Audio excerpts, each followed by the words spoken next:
머리, 어깨, 무릎, 발, 스웩. 씨팍 용팔이 리뷰. 안녕하십니까, 씨팍입니다. 여러분, 애플하면 떠오르는 이미지는 무엇인가요? 아니죠. 저는 이렇게 생각합니다. 애플이 존재함으로써 갬성이라는 말이 생겼다고요? 국내에서의 막장 AS 정책과 아주 사악한 판매 가격 때문에 엄청 까이지만 그 디자인 갬성과 성능을 대체할 제품이 많지 않다는 게 정말 우리를 애플의 노예에서 빠져나올 수 없게 한다는 게 참 아쉽습니다. LG, 샘송님들 분발해 주십시오.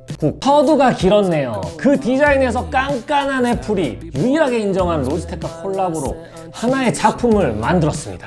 머리, 어깨, 무릎, 발, 스웩, 깨춧 크레용. 시끄럽다! 이름하여 로지텍 크레용. 참 이름도 추억 돋게 하죠. 현재 애플 펜슬 2세대까지 등장한 이 마당에 출시한 지 2년이 지난 이 제품을 과연 지금 사도 괜찮은지 알려드리겠습니다. 비교하기 위해 애플 펜슬 2세대와 짜플 펜슬이 같이 출연합니다.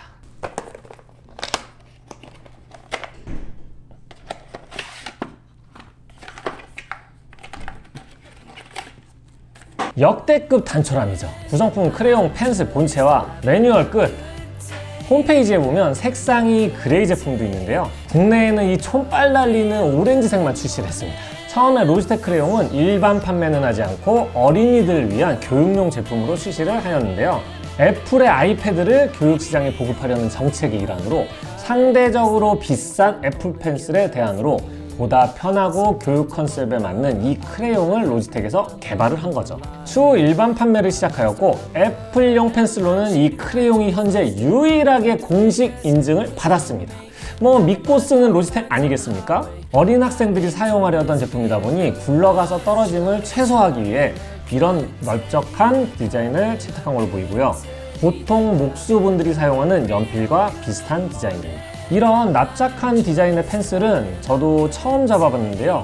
생각보다 어색하지 않네요. 그립감 괜찮습니다. 크기는 세로 16.3cm, 가로 1.2cm, 두께 8mm, 무게 20g이고 바디는 매끈한 코팅의 알루미늄으로 되어 있습니다. 상단에 실리콘 재질로 덮여있는 부분에 전원 버튼이 있으시고요.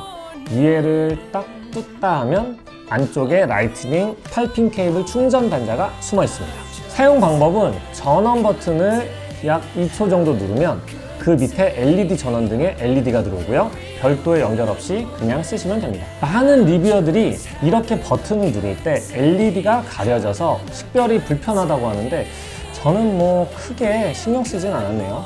이 LED는 배터리 잔량과 전원 켜짐을 표시해 주는데 그냥 빨간색이 들어오면 배터리 잔량 10% 남았다는 것이니 충전하시면 됩니다. 권장사항에는 매일 충전하는 게 좋다라고 되어 있습니다. 이건 리튬 충전지가 내장되어 있어 그런 거고요. 2분 충전으로 30분 사용이 가능하고 완충 시에는 최대 7시간 사용이 가능하며 30분 동안 대기 시 전원이 자동으로 꺼집니다. 참고로 이 부분은 애플 펜슬이 좀 더 스펙이 좋네요. 15초 충전에 무려 30분, 완충 시 12시간 사용 가능합니다. 펜촉은 애플 펜슬과 동일한 펜촉이 탑재가 되어 있습니다. 사용을 하시다 보면은 펜촉이 조금씩 닳게 되는데요. 로지텍 코리아에서는 펜촉을 따로 판매하고 있지는 않고요. 애플 펜촉으로 검색하셔서 나오는 적당한 제품을 구매하시면 됩니다. 물론 정품 펜촉도 좋지만 4개들이에 25,000원을 바르셔야 합니다. 이거 좀 맞아야 되겠죠? 선택은 각자의 몫. 먼저 애플 펜슬 1세대와 2세대의 차이점을 간단하게 말씀드리고 크레용과의 비교 분석으로 들어가 볼게요. 일단 가격이 공홈 기준 1세대 119,000원, 2세대 159,000원으로 40,000원이 비싸고요. 크레용은 95,000원입니다. 크레용은 종종 6, 7만원대로 후려친다는 점 참고하시고요. 1세대는 동그랗고 8핀으로 충전을 하고 2세대는 한쪽 면을 평면 처리하여 아이패드 측면에 자석으로 착 부착을 하고 무선 충전 지원됩니다. 1세대와 2세대가 가장 큰 다른 점은 내가 가진 패드가 몇 세대냐에 따라 펜슬 구매를 해야 한다는 것이죠. 성능에는 큰 차이가 없다고 보시면 되시고요. 자, 그럼 크레용과 애플 펜슬의 차이를 싸가지로 설명을 해드릴게요. 칭찬합니다. 첫째, 피랍 감지 기능의 지원 여부입니다. 애플 펜슬의 피랍 기능을 간단하게 설명드리면 펜슬을 패드에 사용할 때 이 누르는 힘을 주게 되면 굵게, 힘을 빼면 얇게, 마치 실제 펜슬처럼 미세한 선의 구현이 가능한 반면에 크레용은 그게 조금 어렵다는 점입니다. 대신 크레용은 틸트 기능을 지원하여 기울이는 이런 각도에 따라서 굵기를 표현할 수가 있습니다. 이 부분은 애플 펜슬의 승. 둘째, 연결 방식의 차이. 애플 펜슬은 블루투스 연결을 해야 하고 크레용은 그냥 전원 켜고 사용을 하시면 됩니다. 이건 크레용 승. 셋째, 여러 대의 기기 사용 가능 여부. 애플 펜슬은 아이패드 한 대당 한 개만 사용이 가능하지만 크레용은 여러 대를 별도의 연결 없이 그냥 사용이 가능합니다. 예를 들어서 아이패드로 수업을 하시는 분이라면 직접 여러 학생의 아이패드에 다이렉트로 피드백을 해주실 수가 있는 거죠.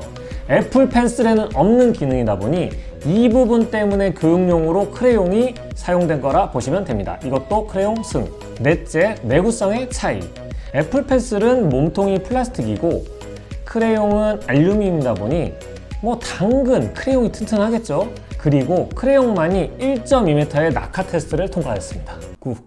앞서 단점으로 지적한 필압 기능의 부재가 오히려 이 부분에서는 점수를 획득했는데요. 펜 쪽 부분으로 떨어질 경우 애플 펜슬은 민감한 필압 센서가 고장나기가 매우 쉽습니다. 반면 펜 쪽에 필압 센서가 없는 크레용은 펜 쪽으로 떨어져도 쉽게 고장이 나지 않습니다. 이것도 크레용 승. 3대1로 크레용이 역전을 했네요. 근데 그렇다고 크레용이 이겼다고 보기도 어려울 것 같습니다. 왜냐? 사실 펜슬은 사용자의 용도에 따라서 선택을 하는 게 가장 좋기 때문입니다. 자, 제가 간단하게 나눠드릴게요. 미세하고 다채로운 표현을 해야 하는 웹툰이나 디자인 쪽 관련된 전문 용도시라면 무조건 애플 펜슬 사시고요. 그 외에 라이트 유저, 특히 강의나 필기, 메모용이시라면 그냥 크레용 사시면 됩니다. 간단하죠? 크레용의 기기 호환 여부는 더보기 상세 설명에 리스트 적어놓겠습니다. 자, 여기서 중요 체크. 호환기기 리스트에 내 아이패드가 있더라도 그냥 마냥 좋아하시면 안 됩니다.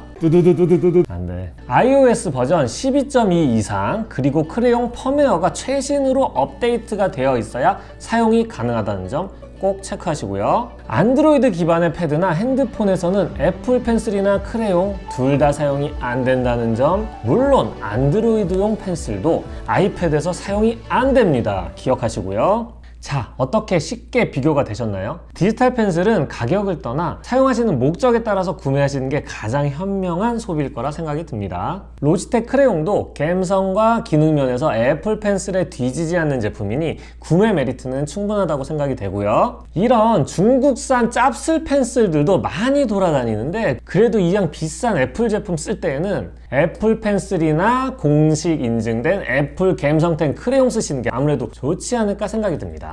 머리부터 발끝까지 다 명품으로 치장을 했는데 가방만 짭이면 뽐새가 안 나지 않겠습니까, 여러분? 오늘도 시청해주셔서 감사드리고 저희 영상이 마음에 드셨다면 구독, 좋아요, 알림 설정 한 번씩 부탁드릴게요. 그럼 다들 새해 복 많이 받으세요. 안녕!